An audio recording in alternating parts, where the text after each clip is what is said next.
Hi and welcome to Mum Focus. In this video we're just going to go through some breastfeeding myths and just give you some tips on breastfeeding. And before we start, if you'd like to like and subscribe and also share with anyone that you think might enjoy watching this video.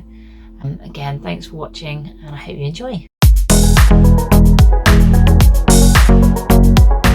So lots of new mums don't realise how good breastfeeding is for mum and for baby. So I just want to go over some myths and just go through these. And these are taken from the UNICEF website, and I'm just going to put my own thoughts and experience. Myth number 1, breastfeeding is easy. So babies are born with a natural reflex to actually find where the mum's breasts are, and however sometimes it comes really naturally, other times it doesn't. So you need support making sure you're getting the positioning right, and also it's all new for the mum, it's all new for baby. Again, it just takes time to practice, so don't feel pressured in the first couple of days. You just need to practice, and also there's a lot of specialists that can help there as well. Myth 2, it's usual for breastfeeding to hurt and sore nipples are inevitable. Many mamas experience sore nipples in the first few days as you're learning to breastfeed, but breastfeeding shouldn't hurt, so making sure you got the latch right is really important. Making sure you're getting support as well. So many mums do experience the first couple of days it's a little bit uncomfortable and it's just learning to breastfeed, but it shouldn't be that uncomfortable breastfeeding. So some people find it really natural. Obviously there is ways around it, also there's special creams you can use as well, but again, make sure you're getting the support from a skilled professional. So again, speak to someone about it, make sure the latch is right and that you're using a nice cream for afterwards as well. Myth 3, you should wash your nipples before breastfeeding. So washing your nipples before breastfeeding definitely isn't necessary.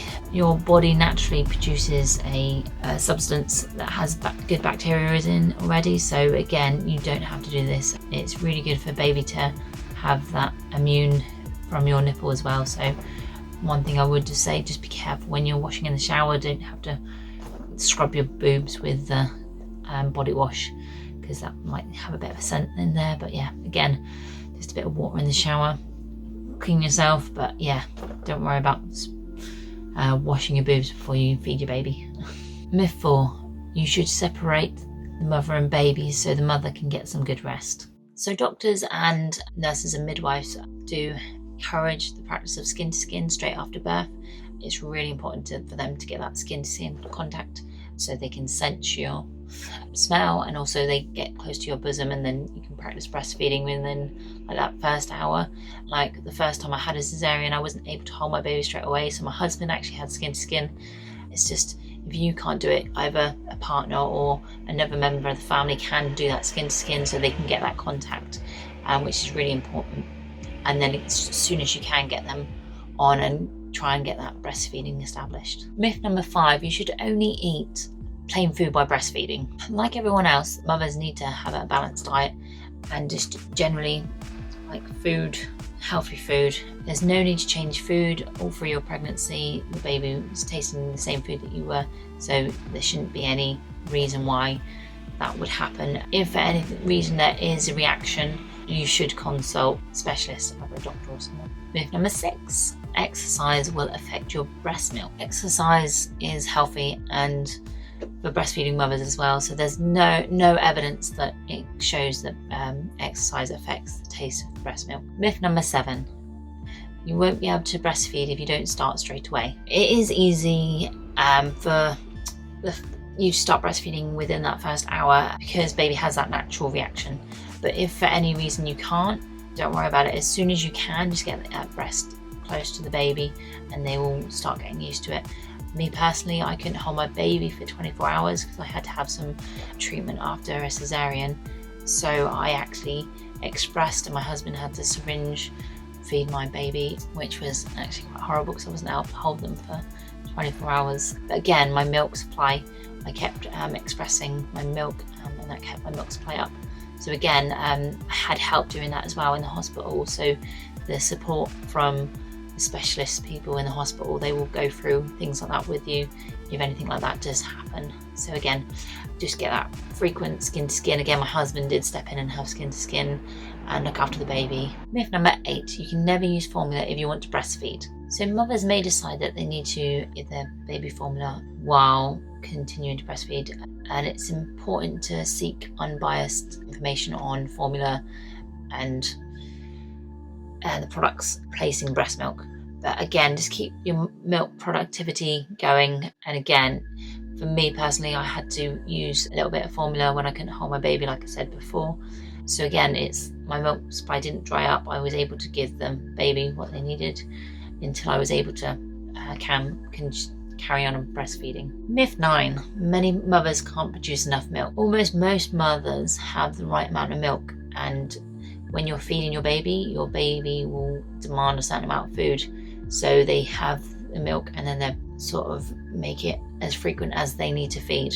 People saying they can't get enough milk, normally it is down to making sure that they're eating enough food and water and getting enough support as well. So breastfeeding guidance is really important. So if for any reason you feel like you aren't getting enough milk, speak to a specialist, and again, make sure you're eating plenty of healthy food and drinking plenty enough. Myth number 10, you shouldn't breastfeed if you are sick.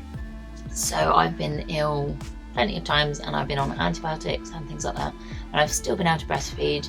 Obviously check with your doctor depending what illness and things it is, and if you're on antibiotics and stuff like that, the doctors can give you specific antibiotics that just let your doctor or healthcare professional know that you are actually on breastfeeding, and you can check the guidelines and stuff as well.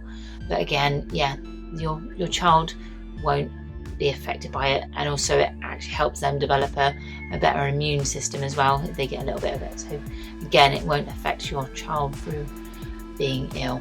Myth number 11, you shouldn't take medication if you're breastfeeding. So depending on what it is, if you inform your doctor that you're breastfeeding, they can prescribe different medication for certain circumstances. So again, just make sure you inform your doctor that you're breastfeeding and they can give you the right medication. Also, if you're buying any medication over the counter, make sure you inform them as well that you're breastfeeding and read the instructions on the medication. Myth number 12, babies who are breastfed are more clingy. All babies are different, so whether you're breastfed or not, some babies will be clingy, some babies won't be clingy. No matter how they're fed, it just depends on the child. Obviously, if the child is breastfed, they are going to have more contact with the mother and they'll be held more, which again, breast milk provides the best nutrition, which helps with their development as well. It doesn't mean that they're going to be clingy. It might mean they're going to have a stronger bond with the mother, but again, it's not going to be a reason why the child is clingy. Myth number 13, it's hard to wean a baby if they breastfeed more than a year old. So there's no evidence to say that there is more difficult to stop breastfeeding after a year. It's really beneficial to breastfeed there is evidence that shows that it's best to breastfeed for at least 2 years. It all depends down onto you as a mum and the child on breastfeeding, so it's individual how you and your baby feel on that breastfeeding journey. I personally am still feeding my 3-year-old and my 6-month-old at the moment. Again, that's my choice. I feel like I'm able to do that. Each mother is different, so just trust your natural instincts and how you feel doing that. Myth number 14, if you go back to work, you'll have to wean your baby. So many mums decide to actually breastfeed while they go back to work. Again, you need to check with your work that they have procedures in place, depending on your contract and things like that. There should be certain times or a room where you can go off and express and things like that. But again, it's something you need to look into, and yeah, just try and make sure it works for you and your work, whether you want to express and then feed your baby that the next day, or some people do it different ways. So again, just find out what's going to work best for you and your baby and your work, and try and balance that all together. Definitely, you don't have to stop breastfeeding just because you go back to work. So breast is best. It's something you should try as a first resort, and just make sure you understand about it. So get into some research, find out about any support groups near you, find out as much information before, if it's something you really want to try and do. Like and subscribe to my videos, because I'm going to be doing more about breastfeeding and other things like that.